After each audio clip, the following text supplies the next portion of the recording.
ಆಕಾಶದಲ್ಲಿ ಬೆಂಕಿಯ ಮಳೆ, ಭೂಮಿಯ ಮೇಲೆ ರಕ್ತದ ಹೊಳೆ. ಫೆಬ್ರವರಿ 28, 2026 ಶುರುವಾದ ಆಪರೇಷನ್ ಎಪಿಕ್ ಫ್ಯೂರಿ ಇಡೀ ಪ್ರಪಂಚವನ್ನೇ ಮೂರನೇ ಮಹಾಯುದ್ಧದ ಅಂಚಿಗೆ ತಂದು ನಿಲ್ಲಿಸಿತ್ತು.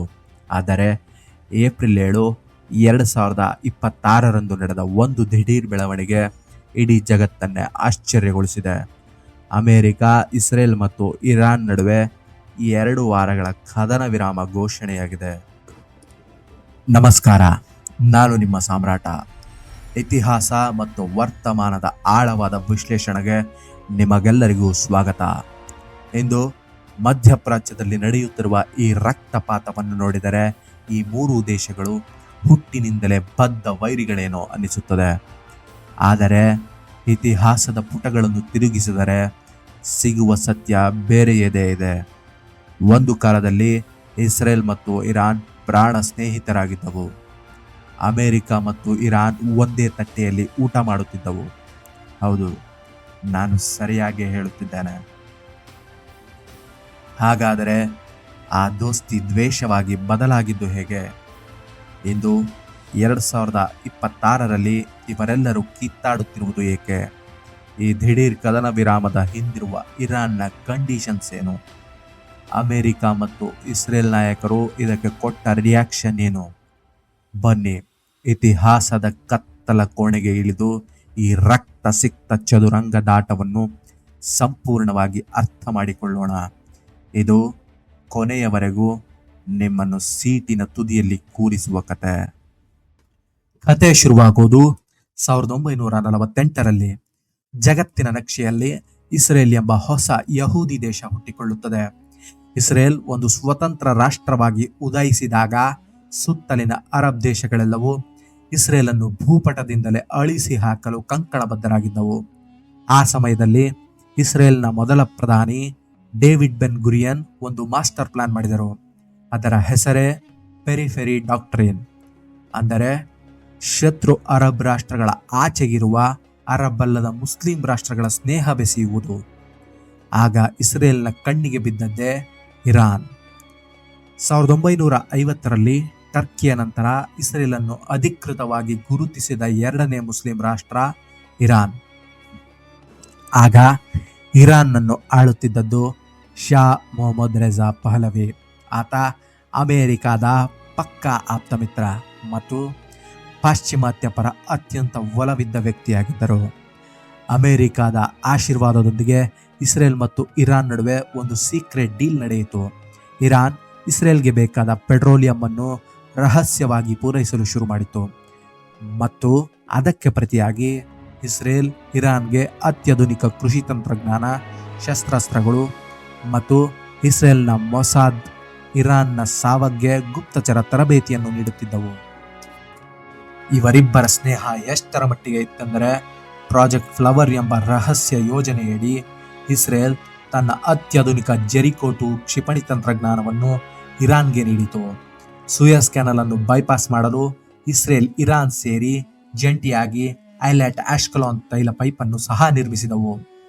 ಈ ಇಬ್ಬರ ನಡುವೆ ಅಮೆರಿಕ ಗಾಡ್ ಫಾದರ್ ಆಗಿ ನಿಂತು ರಷ್ಯಾದ ವಿರುದ್ಧ ಮಧ್ಯಪ್ರಾಚ್ಯದಲ್ಲಿ ಬಲವಾದ ಕೋಟೆಯನ್ನು ನಿರ್ಮಿಸಿತ್ತು. ಇದು ಮಧುಚಂದ್ರದ ಕಾಲವಾಗಿತ್ತು. ಆಗ ಇಸ್ರೇಲ್ನ ರಾಯಭಾರಿಗಳು ಟೆಹರಾನ್ನ ಬೀದಿಗಳಲ್ಲಿ ರಾಜರಂತೆ ಓಡಾಡುತ್ತಿದ್ದರು. ಆದರೆ ಈ ಸುಂದರ ದೋಸ್ತಿಯ ಅಡಿಪಾಯದಲ್ಲಿ ಒಂದು ಭೂಕಂಪ ತಯಾರಾಗುತ್ತಿತ್ತು. ವರ್ಷ 1979 ಇತಿಹಾಸದ ದಿಕ್ಕನ್ನೇ ಬದಲಿಸಿದ ವರ್ಷ. ಅಮೆರಿಕದ ಕೈಗೊಂಬೆಯಾಗಿದ್ದ ಇರಾನ್ ರಾಜನ ಭ್ರಷ್ಟಾಚಾರ ಮತ್ತು ಪಾಶ್ಚಿಮಾತ್ಯ ಸಂಸ್ಕೃತಿಯ ಹೇರಿಕೆ ಇರಾನ್ನ ಜನರಿಗೆ ಇಷ್ಟವಾಗಲಿಲ್ಲ. ಇರಾನ್ನಲ್ಲಿ ಇಸ್ಲಾಮಿಕ್ ಕ್ರಾಂತಿ ಭುಗಿಲೆದ್ದಿತು. ರಾಜ ಶಾ ದೇಶ ಬಿಟ್ಟು ಓಡಿ ಹೋದ. 15 ವರ್ಷಗಳ ಕಾಲ ದೇಶಭ್ರಷ್ಟರಾಗಿದ್ದ ಧಾರ್ಮಿಕ ನಾಯಕ ಅಯತುಲ್ಲಾ ಖೊಮೇನಿ ಇರಾನ್ಗೆ ಮರಳಿ ಬಂದು ಅಧಿಕಾರ ಹಿಡಿದರು. ಇರಾನ್ ಒಂದು ಇಸ್ಲಾಮಿಕ್ ರಿಪಬ್ಲಿಕ್ ಆಗಿ ಘೋಷಣೆಯಾಯಿತು.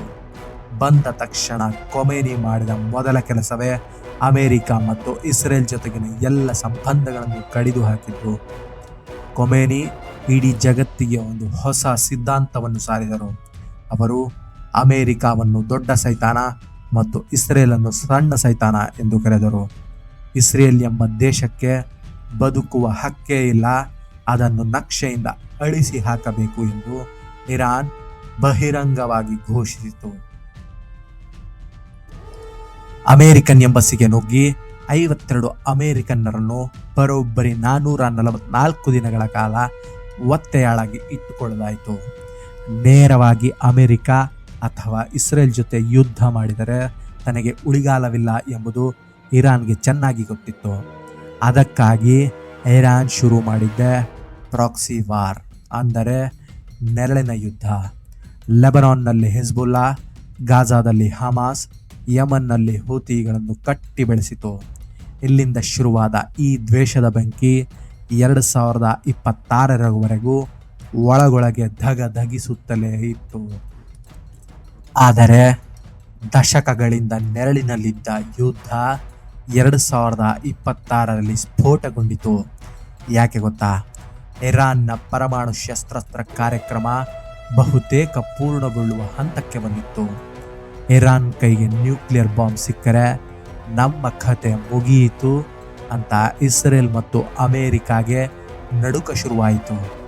ಅದಕ್ಕಾಗಿ ಫೆಬ್ರವರಿ 28, 2026ರಂದು ಅಮೆರಿಕ ಮತ್ತು ಇಸ್ರೇಲ್ ಜಂಟಿಯಾಗಿ ಇರಾನ್ ಮೇಲೆ ನೇರ ಮತ್ತು ಅತ್ಯಂತ ಭೀಕರ ದಾಳಿಯನ್ನು ಶುರು ಮಾಡಿದವು. ಇದರ ಹೆಸರೇ ಆಪರೇಷನ್ ಎಪಿಕ್ ಫ್ಯೂರಿ. ಈ ಮೊದಲ ದಾಳಿಯಲ್ಲೇ ಇರಾನ್ನ ಸರ್ವೋಚ್ಚ ನಾಯಕ ಆಯತೊಲ್ಲಾ ಅಲಿ ಖಮೇನಿ ಹತ್ಯೆಯಾಯಿತು. ಇದರಿಂದ ರೊಚ್ಚಿಗೆದ್ದ ಇರಾನ್ ಸುಮ್ಮನೆ ಕೂರಲಿಲ್ಲ. ಇಸ್ರೇಲ್ ಮೇಲೆ ಹಾಗೂ ಗಲ್ಫ್ ದೇಶಗಳಲ್ಲಿರುವ ಬಹರೇನ್, ಕತಾರ್, ಅಮೆರಿಕಾದ ಸೇನಾ ನೆಲೆಗಳ ಮೇಲೆ 100 ಬ್ಯಾಲಿಸ್ಟಿಕ್ ಕ್ಷಿಪಣಿಗಳು ಮತ್ತು ಡ್ರೋನ್ಗಳ ಮಳೆಗರೆಯಿತು. ಅದಕ್ಕಿಂತ ಮುಖ್ಯವಾಗಿ ವಿಶ್ವದ ಅತಿ ಮುಖ್ಯ ತೈಲ ಮಾರ್ಗವಾದ ಹಾರ್ಮುಜ್ ಜಲಸಂಧಿಯನ್ನು ಬಂದ್ ಮಾಡಿತು. ಜಾಗತಿಕವಾಗಿ ಪೆಟ್ರೋಲ್ ಬೆಲೆ ಗಗನಕ್ಕೇರಿತು. ಪ್ರಪಂಚದ ಆರ್ಥಿಕತೆ ಅಲುಗಾಡತೊಡಗಿತು. ಏಪ್ರಿಲ್ 7, 2026 ಜಗತ್ತು ಉಸಿರು ಬಿಗಿ ಹಿಡಿದು ಕಾಯುತ್ತಿದ್ದ ದಿನ. ಯುದ್ಧ ಕೈಮೀರಿ ಹೋಗುತ್ತಿದೆ ಎನ್ನುವಾಗಲೇ ಅಮೆರಿಕಾದ ಕೈಗೊಂಬೆ ಪಾಕಿಸ್ತಾನದ ಪ್ರಧಾನಿ ಶಹಬಾಜ್ ಶರೀಫ್ ಮತ್ತು ಚೀನಾದ ಮಧ್ಯಸ್ಥಿಕೆಯಿಂದ ಒಂದು ದೊಡ್ಡ ಹೈಡ್ರಾಮಾ ನಡೆಯಿತು. ಅಮೆರಿಕ, ಇಸ್ರೇಲ್ ಮತ್ತು ಇರಾನ್ 2 ವಾರಗಳ ಕದನ ವಿರಾಮಕ್ಕೆ ಒಪ್ಪಿಕೊಂಡಿವೆ. ಆದರೆ ಈ ಒಪ್ಪಂದದ ಹಿಂದಿನ ರೂಲ್ಸ್ ಮತ್ತು ನಾಯಕರ ರಿಯಾಕ್ಷನ್ ನೋಡಿದರೆ ಇದು ಶಾಂತಿಯ ಸಂಕೇತವೋ ಅಥವಾ ಮುಂದಿನ ಭೀಕರ ಯುದ್ಧದ ಮುನ್ಸೂಚನೆಯೋ ಎಂಬ ಡೌಟ್ ಬರುತ್ತದೆ.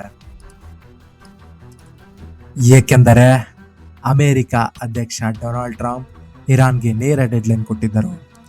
ನೀವು ತಕ್ಷಣವೇ ಹಾರ್ಮುಜ್ ಜಲಸಂಧಿಯನ್ನು ಓಪನ್ ಮಾಡದಿದ್ದರೆ ಇಡೀ ಇರಾನ್ನ ನಾಗರಿಕ ಮೂಲಸೌಕರ್ಯಗಳನ್ನು ನಾಶ ಮಾಡುತ್ತೇವೆ, ಇಡೀ ನಾಗರಿಕತೆಯೇ ಸರ್ವನಾಶವಾಗುತ್ತೆ ಎಂದು ಗುಡುಗಿದ್ದರು. ಕೊನೆ ಕ್ಷಣದಲ್ಲಿ ಕದನ ವಿರಾಮಕ್ಕೆ ಒಪ್ಪಿರುವ ಟ್ರಂಪ್ ಇರಾನ್ ಜಲಸಂಧಿಯನ್ನು ಮುಕ್ತವಾಗಿಟ್ಟರೆ ಮಾತ್ರ ಈ 2 ವಾರಗಳ ಕಾಲ ಕದನ ವಿರಾಮ ಜಾರಿಯಲ್ಲಿರುತ್ತೆ ಎಂದು ಷರತ್ತು ಹಾಕಿದ್ದಾರೆ. ಹಾಗೆಯೇ ಇರಾನ್ನ ಸುಪ್ರೀಂ ನ್ಯಾಷನಲ್ ಸೆಕ್ಯೂರಿಟಿ ಕೌನ್ಸಿಲ್ ಕೂಡ ಈ ಕದನ ವಿರಾಮಕ್ಕೆ ಒಪ್ಪಿದೆ. ಏಪ್ರಿಲ್ 11ರಿಂದ ಪಾಕಿಸ್ತಾನದ ಇಸ್ಲಾಮಾಬಾದ್ನಲ್ಲಿ ಮಾತುಕತೆ ಶುರುವಾಗಲಿದೆ. ಆದರೆ ಇರಾನ್ ಒಂದು ಖಡಕ್ ಸ್ಟೇಟ್ಮೆಂಟ್ ಕೊಟ್ಟಿದೆ. ಇದು ಯುದ್ಧದ ಅಂತ್ಯವಲ್ಲ, ನಮ್ಮ ಕೈ ಇನ್ನು ಟ್ರಿಗರ್ ಮೇಲೆಯೇ ಇದೆ. ಶತ್ರುಗಳು ಸಣ್ಣ ತಪ್ಪು ಮಾಡಿದರೂ ನಮ್ಮ ಪಡೆಯಿಂದ ಫುಲ್ ಫೋರ್ಸ್ ಪ್ರತಿ ದಾಳಿ ಗ್ಯಾರಂಟಿ. ಅಂದರೆ ಇರಾನ್ ಕೇವಲ ಸಮಯ ತೆಗೆದುಕೊಳ್ಳುತ್ತಿದೆಯೇ ಹೊರತು ಶರಣಾಗಿಲ್ಲ. ಹಾಗೆಯೇ ಇಸ್ರೇಲ್ನ ಪ್ರಧಾನಿ ಬೆಂಜಮಿನ್ ನೆತನ್ಯಾಹು ಅವರು ಟ್ರಂಪ್ ಅವರ ನಿರ್ಧಾರವನ್ನು ಬೆಂಬಲಿಸಿದ್ದಾರೆ. ಆದರೆ ನಾವು ಇರಾನ್ ಮೇಲೆ ಮಾತ್ರ ದಾಳಿ ನಿಲ್ಲಿಸುತ್ತೇವೆ, ಲೆಬನಾನ್ನಲ್ಲಿರುವ ಇರಾನ್ನ ಬಂಟ ಹೆಜ್ಬುಲ್ಲಾ ವಿರುದ್ಧದ ನಮ್ಮ ಯುದ್ಧ ನಿಲ್ಲುವುದಿಲ್ಲ ಎಂದು ಸ್ಪಷ್ಟಪಡಿಸಿದ್ದಾರೆ. ವಿರೋಧ ಪಕ್ಷದ ನಾಯಕ ಯಾಯಿರ್ ಲ್ಯಾಪಿಡ್ ನೆತನ್ಯಾಹು ವಿರುದ್ಧ ಸಿಡಿದೆದ್ದಿದ್ದಾರೆ. ಈ ಕದನ ವಿರಾಮವನ್ನು ಇಸ್ರೇಲ್ ಇತಿಹಾಸದ ಅತಿದೊಡ್ಡ ರಾಜತಾಂತ್ರಿಕ ವಿಪತ್ತು ಎಂದು ಕರೆದಿದ್ದಾರೆ.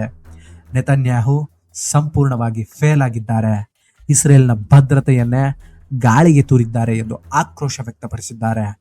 ಇನ್ನೊಬ್ಬ ನಾಯಕ ಅವಿಗ್ಡರ್ ಲಿಬರ್ಮನ್ ಈ ಕದನ ವಿರಾಮ ಇರಾನ್ಗೆ ಮರಳಿ ಶಸ್ತ್ರಾಸ್ತ್ರಗಳನ್ನು ಸಿದ್ಧಪಡಿಸಲು ಕೊಟ್ಟ ಬ್ರೇಕ್ ಅಷ್ಟೇ, ಮುಂದೆ ಇದು ನಮಗೆ ಭಾರೀ ಬೆಲೆ ತೆರುವಂತೆ ಮಾಡುತ್ತದೆ ಎಂದು ಎಚ್ಚರಿಸಿದ್ದಾರೆ. ಏಪ್ರಿಲ್ 8, 2026 ಅಮೆರಿಕ, ಇಸ್ರೇಲ್ ಮತ್ತು ಇರಾನ್ ನಡುವಿನ 14 ದಿನಗಳ ತಾತ್ಕಾಲಿಕ ಕದನ ವಿರಾಮ ಏರ್ಪಡಿಸುವಲ್ಲಿ ಪಾಕಿಸ್ತಾನ ಮಧ್ಯಸ್ಥಿಕೆ ವಹಿಸಿತ್ತು ಎಂಬುದು ನಿಜ. ಆದರೆ ಈ ಬಿಲ್ಡಪ್ ನಡುವೆಯೂ ಪಾಕಿಸ್ತಾನ ಅಂತಾರಾಷ್ಟ್ರೀಯ ಮಟ್ಟದಲ್ಲಿ ಮತ್ತೊಮ್ಮೆ ಕಾಮಿಡಿ ಪೀಸ್ ಆಗಿ ಹೊರಹೊಮ್ಮಿದೆ. ಯಾಕೆಂದರೆ ಇಸ್ರೇಲ್ ಮತ್ತು ಅಮೆರಿಕಾದಿಂದ ತಕ್ಷಣದ ಮುಖಭಂಗ ಅನುಭವಿಸಿದೆ. ಪಾಕಿಸ್ತಾನದ ಪ್ರಧಾನಿ ಶಹಬಾಜ್ ಶರೀಫ್ ಜಗತ್ತಿನ ಮುಂದೆ ಮೈಕ್ ಹಿಡಿದು ಈ ಕದನ ವಿರಾಮ ಕೇವಲ ಇರಾನ್ಗೆ ಮಾತ್ರವಲ್ಲ, ಲೆಬನಾನ್ಗೂ ಅನ್ವಯಿಸುತ್ತದೆ ಎಂದು ಬಹಳ ಹೆಮ್ಮೆಯಿಂದ ಘೋಷಿಸಿದ. ಆದರೆ ತಕ್ಷಣವೇ ಇಸ್ರೇಲ್ ಪ್ರಧಾನಿ ಬೆಂಜಮಿನ್ ನೆತನ್ಯಾಹು ಅವರು ಕ್ಷಮಿಸಿ, ಈ ಕದನ ವಿರಾಮ ಲೆಬನಾನ್ಗೆ ಅನ್ವಯಿಸುವುದಿಲ್ಲ ಎಂದು ಸಾರ್ವಜನಿಕವಾಗಿ ತಿರುಗೇಟು ನೀಡಿದರು. ಇದಕ್ಕೆ ಅಮೆರಿಕದ ಅಧ್ಯಕ್ಷ ಡೊನಾಲ್ಡ್ ಟ್ರಂಪ್ ಕೂಡ ಧ್ವನಿಗೂಡಿಸಿದರು. ತಾನು ಮಾಡಿಸಿದ ಡೀಲ್ನಲ್ಲಿ ಏನಿದೆ ಎಂಬುದೇ ಪಾಕಿಸ್ತಾನದ ಪ್ರಧಾನಿಗೆ ಗೊತ್ತಿಲ್ಲ ಎಂಬುದು ಜಗತ್ತಿನ ಮುಂದೆ ಸಾಬೀತಾಗಿ ನಗೆಪಾಟಲಿಗೀಡಾಯಿತು. ಹಾಗೆಯೇ ಅಮೆರಿಕದ ಕೈಯಲ್ಲಿ ಬರೀ ಪೋಸ್ಟ್ಮನ್ ಆಗಿದ್ದು. ಭೌಗೋಳಿಕ ರಾಜಕೀಯ ವಿಶ್ಲೇಷಕರ ಪ್ರಕಾರ ಅಮೆರಿಕಕ್ಕೆ ಇರಾನ್ನಿಂದ ಆಗಬಹುದಾದ ಭಾರೀ ಪ್ರತಿದಾಳಿಯನ್ನು ತಪ್ಪಿಸಲು ಮತ್ತು ಯುದ್ಧ ತಂತ್ರ ರೂಪಿಸಲು ಸ್ವಲ್ಪ ಸಮಯ ಬೇಕಿತ್ತು. ಆದರೆ ಅಮೆರಿಕವೇ ನೇರವಾಗಿ ಹೋಗಿ ಕದನ ವಿರಾಮ ಕೇಳಿದರೆ ಅದು ಅವರ ದೌರ್ಬಲ್ಯ ಎಂದು ಜಗತ್ತು ಭಾವಿಸುತ್ತದೆ. ಹೀಗಾಗಿ ಅಮೆರಿಕ ತನ್ನ ಮರ್ಯಾದೆ ಉಳಿಸಿಕೊಳ್ಳಲು ಪಾಕಿಸ್ತಾನವನ್ನು ಕೇವಲ ಒಂದು ಮುಖವಾಡವನ್ನಾಗಿ ಬಳಸಿಕೊಂಡಿತು. ಪಾಕಿಸ್ತಾನ ಈ ಡೀಲ್ನಲ್ಲಿ ಕೇವಲ ಒಂದು ಪೋಸ್ಟ್ಮ್ಯಾನ್ ಕೆಲಸ ಮಾಡಿದೆ, ಆದರೆ ತಾನೇ ವಿಶ್ವಶಾಂತಿ ಕಾಪಾಡಿದೆ ಎಂದು ಜಂಬ ಕೊಚ್ಚಿಕೊಳ್ಳುತ್ತಿದೆ ಎಂದು ಜಾಗತಿಕ ಮಟ್ಟದಲ್ಲಿ ಲೇವಡಿ ಮಾಡಲಾಗಿದೆ. ಹಾಗೆಯೇ ನಮ್ಮ ಭಾರತದ ಹೆಸರಿನಲ್ಲಿ AI ಫೇಕ್ ವಿಡಿಯೋ ಮಾಡಿ ಸಿಕ್ಕಿಬಿದ್ದಿದ್ದು. ತಮ್ಮ ಈ ಸಾಧನೆಯನ್ನು ವೈಭವೀಕರಿಸಲು ಪಾಕಿಸ್ತಾನದ ಕೆಲವು ಪ್ರೋ ಮಿಲಿಟರಿ ಟ್ವಿಟರ್ ಖಾತೆಗಳು ಒಂದು ವಿಡಿಯೋವನ್ನು ವೈರಲ್ ಮಾಡಿದವು. ಅದರಲ್ಲಿ ಪಾಕಿಸ್ತಾನದ ಯಶಸ್ಸನ್ನು ನೋಡಿ ಭಾರತೀಯ ನ್ಯೂಸ್ ಆಂಕರ್ ಅಳುತ್ತಾ ನಮ್ಮ ದೇಶ ಪಾಕಿಸ್ತಾನದ ಮುಂದೆ ಸೋತಿತು ಎಂದು ಹೇಳಿಕೊಳ್ಳುತ್ತಿದ್ದಾರೆ ಎಂಬಂತೆ ಬಿಂಬಿಸಲಾಗಿತ್ತು. ಆದರೆ ತಜ್ಞರು ಫ್ಯಾಕ್ಟ್ ಚೆಕ್ ಮಾಡಿದಾಗ ಅದು 95% AI ಜನರೇಟೆಡ್ ಫೇಕ್ ವಿಡಿಯೋ ಎಂದು ಸಾಬೀತಾಯಿತು. ಇತರ ದೇಶಗಳಿಂದ ಅಟೆನ್ಷನ್ ಗಿಟ್ಟಿಸಿಕೊಳ್ಳಲು ಪಾಕಿಸ್ತಾನಿ ಪ್ರೊಪಗಂಡ ಇಷ್ಟೊಂದು ಕೀಳು ಮಟ್ಟಕ್ಕೆ ಇಳಿಯಿತಲ್ಲ ಎಂದು ನೆಟ್ಟಿಗರು ಸಿಕ್ಕಾಪಟ್ಟೆ ಟ್ರಾಲ್ ಮಾಡಿದ್ದಾರೆ.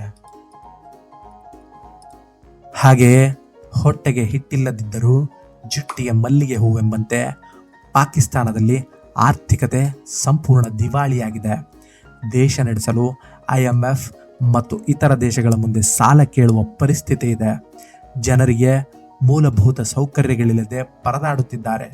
ಹೀಗಿರುವಾಗ ನಾವು ಜಗತ್ತಿನ ಅತಿದೊಡ್ಡ ಯುದ್ಧವನ್ನು ನಿಲ್ಲಿಸುತ್ತಿದ್ದೇವೆ ಎಂದು ಬಿಲ್ಡಪ್ ಕೊಟ್ಟಿರುವುದು ಸ್ವತಃ ಪಾಕಿಸ್ತಾನಿ ಪ್ರಜೆಗಳಿಗೆ ಕಾಮಿಡಿಯಾಗಿ ಕಂಡಿದೆ. ರೆಡ್ಡಿಟ್ನಂತಹ ವೇದಿಕೆಗಳಲ್ಲಿ ಸ್ವತಃ ಪಾಕಿಸ್ತಾನಿಗಳೇ ದಿವಾಳಿಯಾಗಿರುವ ದೇಶ ಈಗ ವಿಶ್ವ ನಾಯಕರಂತೆ ಪೋಸ್ ಕೊಡುತ್ತಿದೆ ಎಂದು ತಮ್ಮ ಸರ್ಕಾರವನ್ನೇ ತಮಾಷೆ ಮಾಡಿದ್ದಾರೆ. ಇಷ್ಟಲ್ಲದೆ ಕಾಪಿ ಪೇಸ್ಟ್ ಮಾಡಲು ಹೋಗಿ ಈ ಪ್ರಧಾನಿ ಸಿಕ್ಕಿ ಬಿದ್ದಿದ್ದಾನೆ. ತನ್ನಿಂದಲೇ ಜಗತ್ತಿನಲ್ಲಿ ಶಾಂತಿ ನೆಲೆಸುತ್ತದೆ ಎಂದು ಬಿಂಬಿಸಲು ಪಾಕ್ ಪ್ರಧಾನಿ ಶಹಬಾಜ್ ಶರೀಫ್ ತನ್ನ ಅಧಿಕೃತ ಎಕ್ಸ್ ಖಾತೆಯಲ್ಲಿ ಒಂದು ದೊಡ್ಡ ಪೋಸ್ಟ್ ಹಾಕಿದ. ಅದರಲ್ಲಿ ಟ್ರಂಪ್ ಹಾಗೂ ಇರಾನ್ಗೆ ಶಾಂತಿಯ ಮನವಿ ಮಾಡಲಾಗಿತ್ತು. ಆದರೆ ಆತುರದಲ್ಲಿ ಆತ ಒಂದು ಸಾಲನ್ನು ಡಿಲೀಟ್ ಮಾಡಲು ಮರೆತಿದ್ದಾನೆ. ಆ ಟ್ವೀಟ್ನ ಮೊದಲ ಸಾಲಿನಲ್ಲಿಯೇ draft Pakistan's PM message on X ಎಂದು ಸ್ಪಷ್ಟವಾಗಿ ಬರೆಯಲಾಗಿತ್ತು. ಎಡಿಟ್ ಹಿಸ್ಟರಿಯಲ್ಲಿ ಸತ್ಯ ಬಟಾ ಬಯಲಾಗಿದೆ. ಟ್ವೀಟ್ ಮಾಡಿದ ಒಂದೇ ನಿಮಿಷದಲ್ಲಿ ತನ್ನ ತಪ್ಪು ಅರಿವಾಗಿ ಆ ಶಹಬಾಜ್ ಶರೀಫ್ ಆ ಡ್ರಾಫ್ಟ್ ಎಂಬ ಸಾಲನ್ನು ಅಳಿಸಿ ಪೋಸ್ಟನ್ನು ಎಡಿಟ್ ಮಾಡಿದ್ದಾನೆ. ಆದರೆ ಎಕ್ಸ್ ಪ್ಲಾಟ್ಫಾರ್ಮ್ನಲ್ಲಿರುವ ಎಡಿಟ್ ಹಿಸ್ಟರಿಯನ್ನು ಬಳಸಿದ ನೆಟ್ಟಿಗರು ಮೂಲ ಟ್ವೀಟನ್ನು ಸ್ಕ್ರೀನ್ಶಾಟ್ ತೆಗೆದು ಜಗತ್ತಿನಾದ್ಯಂತ ವೈರಲ್ ಮಾಡಿದ್ದಾರೆ. ಈ ಡ್ರಾಫ್ಟ್ ಸಾಲು ನೋಡಿದ ತಕ್ಷಣ ಇಡೀ ಜಗತ್ತಿಗೆ ಒಂದು ವಿಚಾರ ಸ್ಪಷ್ಟವಾಯಿತು. ಈ ಟ್ವೀಟನ್ನು ಪಾಕಿಸ್ತಾನದ ಪ್ರಧಾನಿಯಾಗಲಿ ಅಥವಾ ಆತನ IT ಸೆಲ್ ಆಗಲಿ ಬರೆದಿಲ್ಲ. ಬದಲಾಗಿ ಅಮೆರಿಕದ ಅಧ್ಯಕ್ಷ ಡೊನಾಲ್ಡ್ ಟ್ರಂಪ್ ಅವರ ತಂಡ ಇದನ್ನು ನಿಮ್ಮ ಅಕೌಂಟಿನಲ್ಲಿ ಪೋಸ್ಟ್ ಮಾಡಿ ಎಂದು ಪಾಕಿಸ್ತಾನಕ್ಕೆ ಕಳಿಸಿಕೊಟ್ಟಿತ್ತು. ಅದನ್ನು ಕನಿಷ್ಠ ಪಕ್ಷ ಓದಿಯೂ ನೋಡದೆ ಕುರುಡಾಗಿ ಕಾಪಿ ಪೇಸ್ಟ್ ಮಾಡಿ ಈ ಶಹಬಾಜ್ ಶರೀಫ್ ಜಗತ್ತಿನೆದುರು ನಗೆ ಪಾಟಲಿಗೀಡಾಗಿದ್ದಾನೆ. ಸ್ನೇಹಿತರೆ, ಇತಿಹಾಸ ಒಂದು ವೃತ್ತವಿದ್ದಂತೆ 1950ರ ದಶಕದಲ್ಲಿ ಪೆಟ್ರೋಲಿಯಂ ಮತ್ತು ಶಸ್ತ್ರಾಸ್ತ್ರಗಳಿಗೆ ಕೈ ಜೋಡಿಸಿದ್ದ ದೋಸ್ತಿಗಳು ಇಂದು ಒಬ್ಬರನ್ನೊಬ್ಬರು ನಕ್ಷೆಯಿಂದಲೇ ಅಳಿಸಿ ಹಾಕಲು ಹೊರಟಿದ್ದಾರೆ. 1979ರ ಇಸ್ಲಾಮಿಕ್ ಕ್ರಾಂತಿ ಬಿತ್ತಿದ ದ್ವೇಷದ ಬೀಜ ಇಂದು 2026ರಲ್ಲಿ ಹೆಮ್ಮರವಾಗಿ ಬೆಳೆದು ನಿಂತಿದೆ. ಏಪ್ರಿಲ್ 2026ರ ಈ ದಿಢೀರ್ ಕದನ ವಿರಾಮ ನೋಡಲು ಶಾಂತಿಯ ಹೆಜ್ಜೆಯಂತೆ ಕಂಡರೂ ಒಳಗೊಳಗೆ ಮೂರೂ ದೇಶಗಳು ತಮ್ಮ ಮುಂದಿನ ಭೀಕರ ದಾಳಿಗೆ ತಂತ್ರ ರೂಪಿಸುತ್ತಿವೆ ಎಂಬುದರಲ್ಲಿ ಯಾವುದೇ ಅನುಮಾನವಿಲ್ಲ. ಇರಾನಿನ ಟ್ರಿಗರ್ ಮೇಲಿರುವ ಕೈ, ಇಸ್ರೇಲ್ನ ಹೆಜ್ಬುಲ್ಲಾ ಮೇಲಿನ ಕೋಪ ಮತ್ತು ಅಮೆರಿಕದ ಡೆಡ್ಲೈನ್ ಬೆದರಿಕೆ, ಈ 2 ವಾರಗಳ ನಂತರ ಏನಾಗಲಿದೆ? ಇದು ಶಾಂತಿಯ ಆರಂಭವೋ ಅಥವಾ 3ನೇ ಮಹಾಯುದ್ಧಕ್ಕೆ ಮುನ್ನ ಸಿಕ್ಕಿರುವ ಸಣ್ಣ ವಿರಾಮವೋ? ಕಾಲವೇ ಉತ್ತರಿಸಬೇಕು. ಮಧ್ಯಪ್ರಾಚ್ಯದ ಈ ಸಂಕೀರ್ಣವಾದ ಭೂರಾಜಕೀಯವನ್ನು ಮತ್ತು ರಕ್ತಸಿಕ್ತ ಇತಿಹಾಸವನ್ನು ನಿಮಗೆ ಸರಳವಾಗಿ ಆಳವಾಗಿ ಅರ್ಥ ಮಾಡಿಸುವ ನಮ್ಮ ಈ ಪ್ರಯತ್ನ ನಿಮಗೆ ಇಷ್ಟವಾಗಿದ್ದರೆ ದಯವಿಟ್ಟು ಈ ವಿಡಿಯೋವನ್ನು ಲೈಕ್ ಮಾಡಿ. ನಿಮ್ಮ ಅನಿಸಿಕೆಗಳನ್ನು, ಈ ಯುದ್ಧದ ಭವಿಷ್ಯದ ಬಗ್ಗೆ ನಿಮ್ಮ ಊಹೆಯನ್ನು ಕಮೆಂಟ್ನಲ್ಲಿ ಬರೆಯಿರಿ.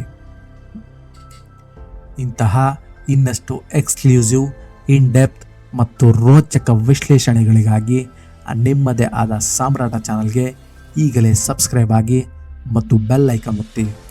ಜಗತ್ತಿನ ಪ್ರತಿಯೊಂದು ಪ್ರಮುಖ ಘಟನೆಯ ಹಿಂದಿನ ಅಸಲಿ ಕಥೆಯನ್ನು ನಾವು ನಿಮ್ಮ ಮುಂದೆ ತರುತ್ತಲೇ ಇರುತ್ತೇವೆ.